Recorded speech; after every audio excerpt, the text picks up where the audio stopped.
will hear a number of different recordings and you'll have to answer questions on what you hear.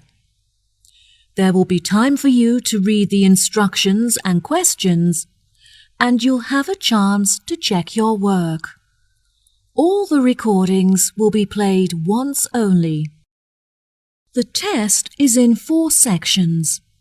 At the end of the test, you will be given 10 minutes to transfer your answers to an answer sheet. Now turn to Section 1. Section 1. You will hear a woman phoning to complain about the item she ordered last week. First, you'll have some time to look at questions 1 to 4.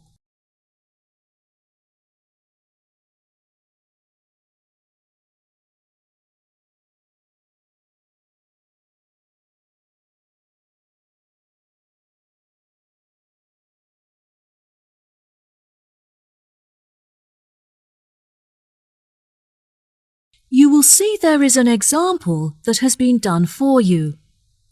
On this occasion only, the conversation relating to this will be played first. Hello, you are through to the complaints department at Clifton Antiques. Before we begin, I'll just need to take a few details from you. Is that okay? Yes, of course, no problem. Okay, can I please have your full name? My name is Anna Lumley. That's Anna, L-U-M-L-E-Y. Right. The name is Anna Lumley, so Lumley has been written in the space. Now we shall begin.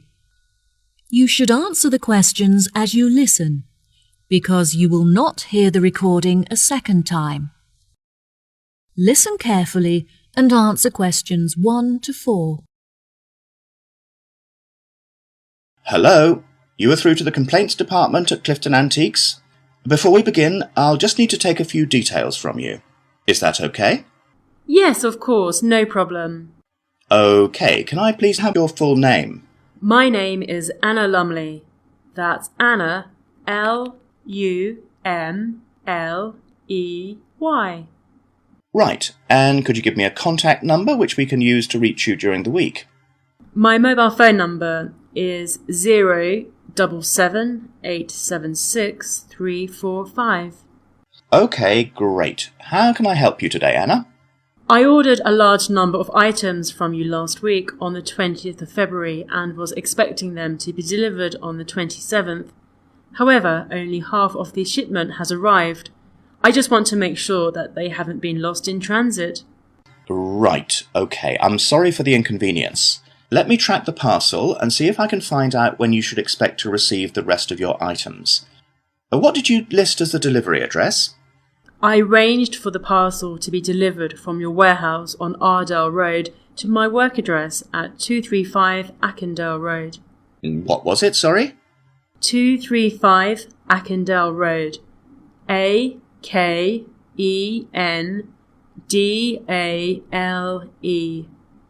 East Sea? Yes, East Sea.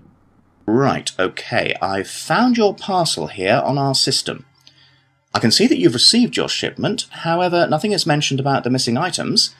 I would advise that you wait for 2 days, and if the other items don't arrive then, it may be necessary for you to claim insurance coverage for the value of the items. How much are the missing items worth? They cost me $34,500. Well, the insurance company will cover you for 10% of the value, so you could claim $3,450 from them. Just fill in the form on our website, and when the loss is confirmed, you'll receive the money within 1 week. We will refund the rest of the money to you within a month, so you won't suffer a financial loss. That sounds fine. Before you hear the rest of the conversation, you have some time to look at questions 5 to 10.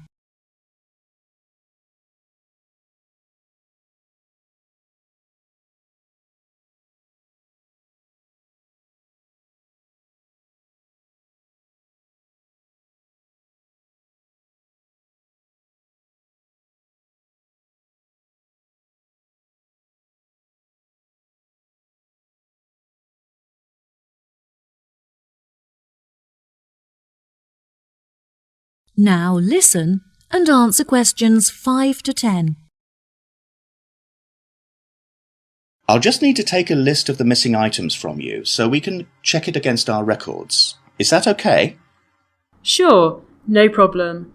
Unfortunately, a lot of the items are one of a kind and therefore irreplaceable. There were some small items such as lamps and chairs that aren't very valuable. However, there was a large item of antique furniture and a bag full of first edition books, which were among the first ever to be printed on a press. Right. Okay. Is there anything else? Yes, I also purchased a Victorian rocking horse for my daughter, some large oil paintings originating from the Edwardian period, and a few decorative fruit bowls. Right, okay. I've taken a list of your missing items, so I'll phone the warehouse to see if any of them are lying around. Ah, I almost forgot. There were a couple of other pieces that I've spotted on your website and would like to order. Can I do that now? Of course, no problem. Can you give me a description of the items that you're looking to purchase? There was a gold clock and a golden framed vintage mirror. Okay, perfect. I'll charge the items to the payment card that you used before, and they should be delivered to you within the next week. Is there anything else that I can do for you today? Yes, 2 of the items that I received in the shipment are damaged, so I need to make a claim for a partial refund. Oh, I'm sorry to hear that. I need to take down a few details of the actual damage over the phone before you put in a full report. Can you tell me which pieces are damaged? A drawer is missing from the antique mahogany desk, and there is also a dent on one of the corners, so it's unusable. I see. Any idea of the price of repairing it? No, well, I don't think it can be repaired. I will need a new one. Okay, I'll make a note of that and we'll see what we can do. Anything else? I also purchased a set of dining chairs with navy leather padding. However, the colour is faded and one of the legs has completely split down the middle. Okay, are there any other damaged pieces? Yes, I purchased a set of Chinese crockery to furnish my dining room table. However, when I opened the box, I found that a cup was missing and that some plates had smashed. 4, actually. And is that all of the items? Yes, I think that's all. Right, I'll calculate the value of the damaged items and we'll issue you a refund. Okay, thank you so much for your help. No problem at all, it was my pleasure. Goodbye. That is the end of section 1. You now have half a minute to check your answers.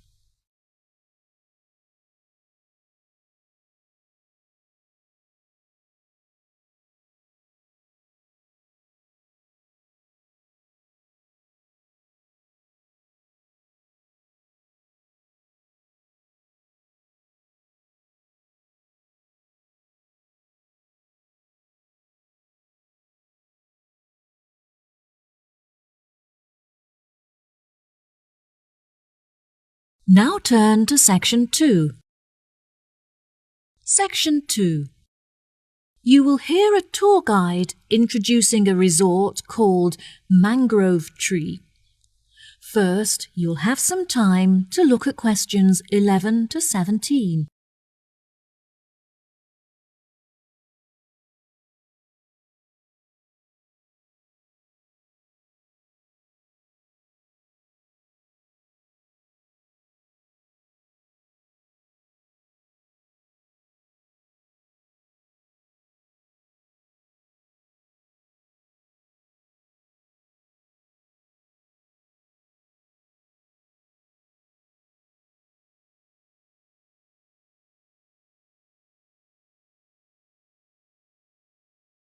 Now listen carefully and answer questions 11 to 17.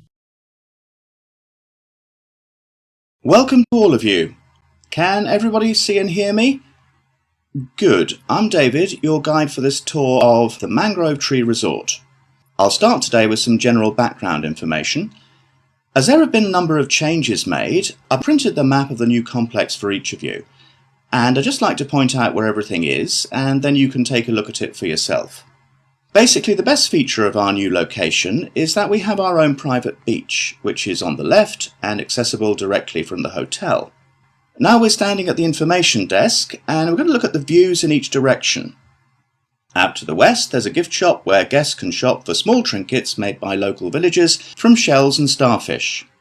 If you look carefully up there on the other side of the restaurant, there's a state-of-the-art spa facility just next to the grove of palm trees, where guests can have treatments including massage or detoxify their body in the steam room. A major drawback of our previous hotel complex was that there was no room for an on-site helicopter port, which meant that our most important guests were forced to commute from the local airport. As we were unable to construct a suitable facility on the eastern side, we have constructed a large heliport to the north. Guests wishing to stretch their legs after a long flight can simply head south to the tennis courts for a match on our splendidly manicured courts. Now if you look in front of you, there's a swimming pool in the centre equipped with slides and a diving board, which is the main feature of the new complex and is overlooked by all of the other buildings. We have decided to maintain the family-friendly status of our original hotel. However, from guest service, we have come to realise that parents also enjoy time to relax without having to look after their children. Therefore, we have constructed a fun play centre where parents can leave their children with a trained childminder and take some time for themselves. This facility is located just to the north of the swimming pool and is covered with a small canopy to protect the children from the sun. Many of our working guests will require access to a quiet space for work. If you direct them just south of the swimming pool, they will discover our conference centre, which comes complete with meeting rooms, offices and Wi-Fi access. In order to access the Wi-Fi network, they should simply report to the information desk, where an assistant will provide them with a personal password. This desk is situated just between the conference centre and the beach. Finally, the complex also contains a large sports centre where guests can enjoy our gym facilities and take part in sessions for yoga and pilates. Overlooking the swimming pool from the southeast, the centre offers stunning views of the entire complex and across the ocean. Before you hear the rest of the talk, you have some time to look at questions 18 to 20.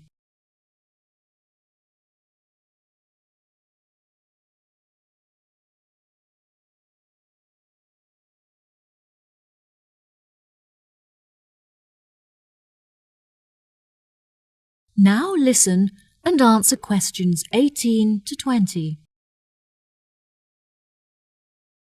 Next, I would like to discuss our new restaurant, which is run by the award-winning chef Alberto Brava. Every week he will offer a new menu of fresh seafood, such as crab and sea bass, which has been caught that day by local fishermen. The daily menu will include a range of organic meats and vegetables freshly grilled on the barbecue, served with a selection of specially prepared sauces and spices. There is no menu specifically for vegetarians, however there will be a large range of grilled vegetables for them to choose. The hotel now has a selection of sweets to cater to our more discerning guests and provide for special occasions. As these sweets are finely decorated with furniture and paintings, they are not suitable for families with children. Our Tiki sweet is the finest of them all. It is slightly too ornate for business people, but would be perfect for couples on their honeymoon who may even have been married in the hotel. Finally, I would like to share some exciting news. Our hotel has won awards in the past for its fantastic service. However, we have just won the prestigious Green Award for our efforts in reducing our carbon footprint. The award will be proudly displayed in the restaurant facility, where it can be admired by our guests and staff alike. Well, here we are back at our starting point, the information desk. That is the end of section 2. You now have half a minute to check your answers.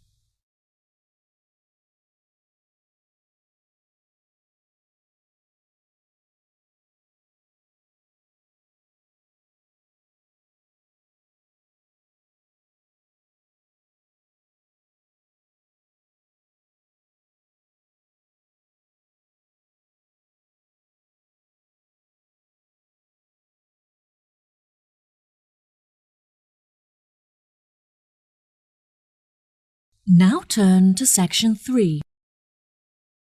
Section 3.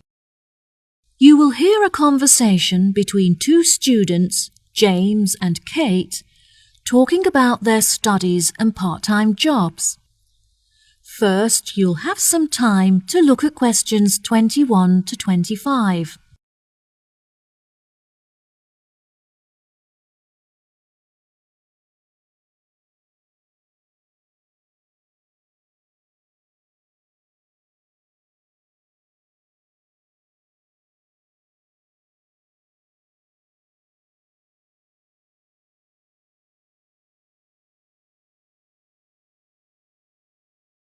Now listen carefully and answer questions 21 to 25. Kate, I'm really busy at the moment trying to manage both my schoolwork and part-time job. Oh, James, that sounds like a lot to handle. Where do you work?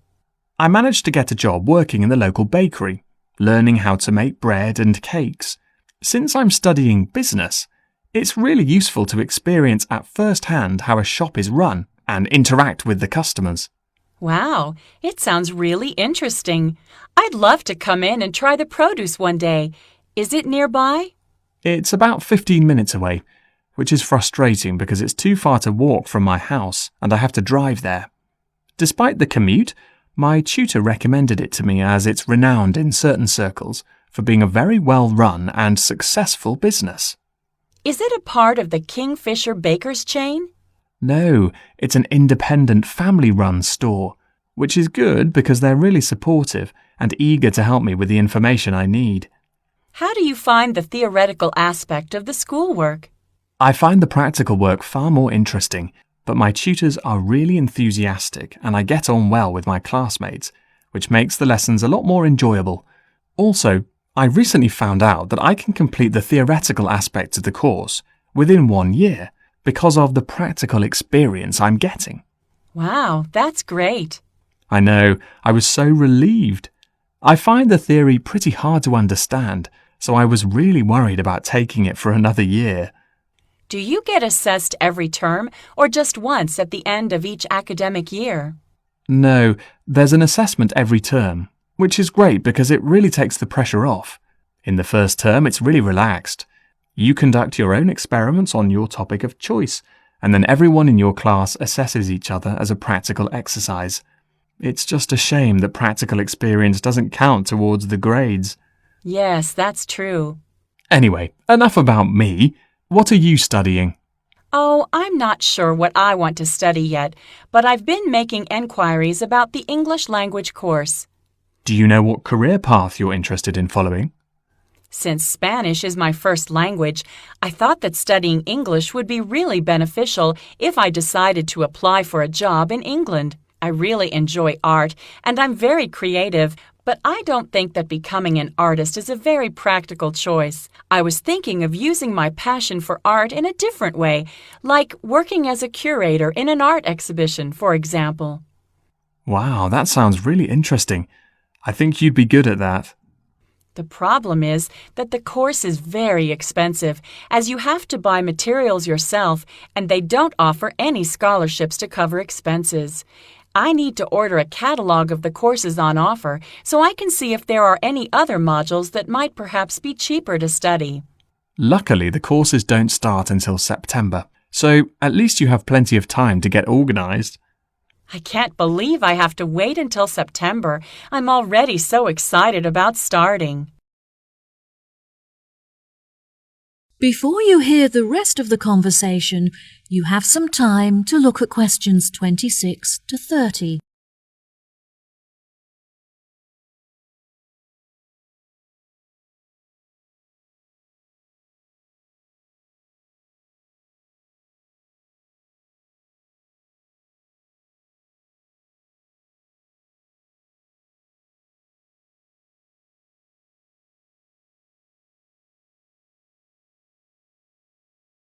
Now listen and answer questions 26 to 30. What other art-focused modules could you choose from? History of art is my first choice, since there isn't so much expense involved. I think it would be really interesting, as they invite a number of guest lecturers from across the globe to speak on specialist subjects. That sounds great. What about sculpture? Well, sculpture looked like a really suitable option at first, since it's the easiest course. But again, the utensils and materials aren't provided, so you have to spend a lot of money on supplies. I'm also considering the option of digital painting. There isn't much reading involved, and the accommodation is located inside the studio, so you would never have to worry about commuting. Commuting is such an inconvenience, so that's definitely a big advantage. What do you think of art theory? That's definitely an option for me. There are no exams, as you get assessed on your coursework and research is conducted independently, so you can work from home, which is really convenient. The only other option is photography, but I'm not so keen on that. Why not? I've just never really been interested in it, and I see it more as a medium for documentation rather than an art form. You're also required to buy one of those really expensive cameras with a digital display and micro-focus capabilities, which I can't afford. Well, let me know what course you decide on. I will. Thanks for talking it over with me. No problem. See you later. That is the end of section 3. You now have half a minute to check your answers.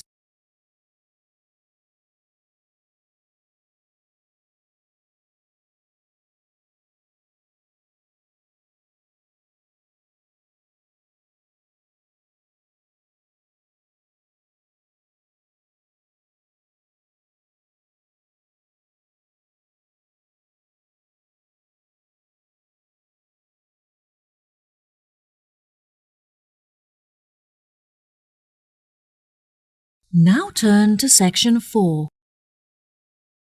Section 4.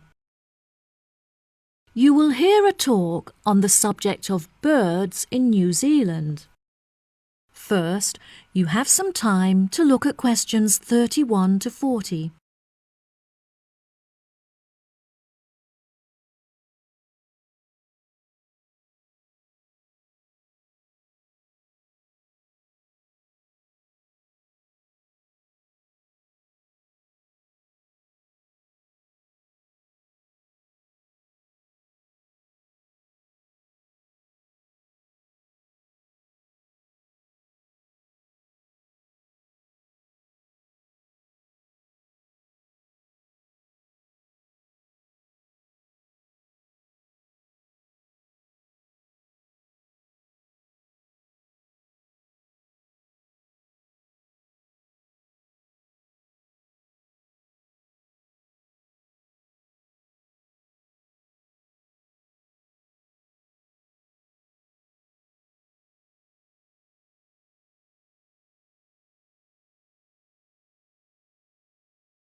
Now, listen carefully and answer questions 31 to 40.